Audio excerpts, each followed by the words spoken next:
ಅಧಿಕವಾಯಿತು. ಅದನ್ನು ಪರಿಹರಿಸುವುದು ನೀನೊಂದಲ್ಲದೆ ಇನ್ನು ಅನೇಕ ಆಯುಧಗಳನ್ನು ಧರಿಸಿದ ಬ್ರಹ್ಮಾಂಡವನ್ನು ಉದರದೊಳು ಧರಿಸಿದ ಮಹಾವಿಷ್ಣುವಿಂದಲೂ ಆಗಲಿಲ್ಲ ಅಲ್ಲವೇ ಸುದರ್ಶನ?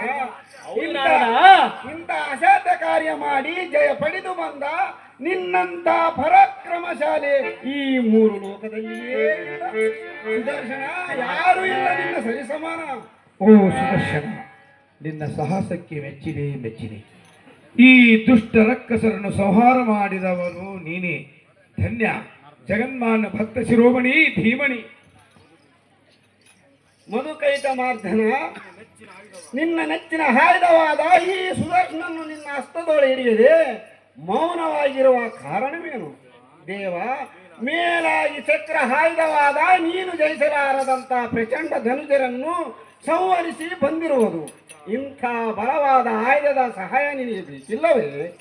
ಇಂಥ ಸಂದರ್ಭ ಒದಗಿದಾಗ ಸುದರ್ಶನ ಧಿಕ್ಕರಿಸಿದರೆ ನಿನಗೆ ಸಹಾಯ ಮಾಡುವರು ಯಾರು? ಆದ ಕಾರಣ ಈ ಧೀರ ಸುದರ್ಶನ ಸ್ವೀಕರಿಸಿ ನಾರಾಯಣ ಅಧಿಕ ಬಲ ದುರಿಣ. ಓಹೋ ದೇವ, ಏನಿದ್ದರೂ ಮನ್ನಿಸು, ಎನ್ನ ಅಪರಾಧವನ್ನು ಮನ್ನಿಸು.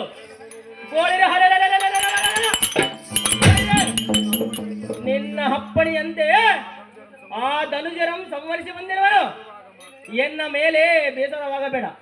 ಅಹೋ ಸ್ವಾಮಿ, ಎನ್ನ ಅಪರಾಧವನ್ನು ಮನ್ನಿಸು.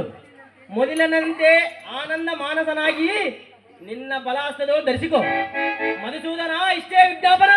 ಭಕ್ತವತ್ಸಲ, ತಪ್ಪಿನ ಅರಿವು ತಿಳಿದು ಮನ್ನಿಸೆಂದು ಸದ್ಭಕ್ತಿಯಿಂದ ದೀನ ದಯಾವಾಗಿ ಬೇಡಿಕೊಳ್ಳುವ ಈ ಸುದರ್ಶನನ್ನು ಆಧರಿಸದೆ ಮೌನ ವಹಿಸಿದ ಕಾರಣವೇನು? ಭಕ್ತವತ್ಸಲ, ಮಾಡಬೇಡ ಭಕ್ತನ ಮೇಲೆ ಚಲ. ಲಕ್ಷ್ಮಿ ಶಾರದತನಯ, ನೀವು ಹೇಳುವ ಮಾತು ನಿಜ. ಆದರೆ ನಾನೊಬ್ಬ ಅಹಂಕಾರದಲ್ಲಿ ಮತ್ತಾದರೂ ತಕ್ಕ ಪ್ರಾಯಶ್ಚಿತ್ತ ಮಾಡೋದು ಅದೇ ಆದಿದೇವನ ಕರ್ತೀವ.